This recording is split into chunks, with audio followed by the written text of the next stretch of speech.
We've got a call to make in the state of Virginia. Virginia has officially gone to Hillary Clinton. Of course, Hillary Clinton's running mate, Tim Kaine, is the former governor in the state of Virginia, so it shouldn't be too big of a surprise. Most polls had Miss Clinton winning Virginia, and although it was a swing state, again, we're not too surprised yet. We're still monitoring North Carolina. We're still monitoring Florida. Donald Trump has a slight lead in Florida. He's up by about 120,000 votes. Not a lot left to come in there. So if he can pick that one off, that would be huge for him. And North Carolina, he's got a slight lead as well, again by about 80 or 90,000 votes. If he can pick that one off, he will have his map set up exactly how he wants it to, despite the call in Virginia for Miss Clinton in that state. Virginia was running pretty close throughout the night, so we shall see what transpires again in North Carolina and Florida. Bailey and Dwayne, back down to you guys.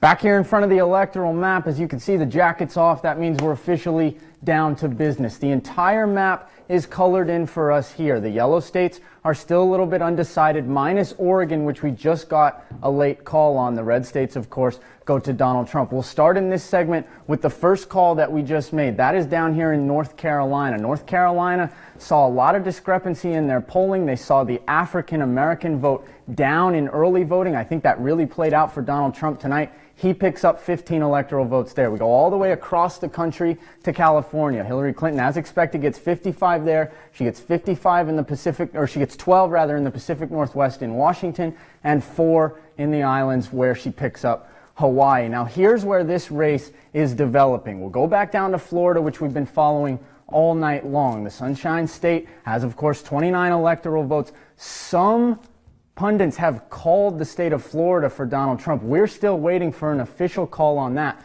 But if Trump gets that, it's looking pretty good for him tonight, and here's why. Wisconsin is in favor of Donald Trump right now. Michigan is in favor of Donald Trump right now. We did not think Trump would pick up those Rust Belt states, but he's put his entire campaign in the upper Midwest, and it looks like it might pay off. He was in Grand Rapids last night. He's been campaigning late in the run in Wisconsin and in Michigan. All of the vote is pretty much in Milwaukee, which does not bode well for Hillary Clinton because the rest of the state really favors Donald Trump, and he's got about a 3 percentage point lead there. And then in Michigan, we're waiting on Detroit. Hillary Clinton has narrowed the gap just a little bit, but it's still about a 1.5% advantage for Donald Trump. We'll keep an eye on Pennsylvania as well, where Hillary Clinton has a slight lead because she's racking up the vote total in the Philadelphia county. So as we move across to the west, Nevada could certainly come into play. Arizona favors Trump right now, but it could come into play. And strangely, we're still watching Georgia down here as well, along with Iowa. Stay tuned because the results are going to start coming in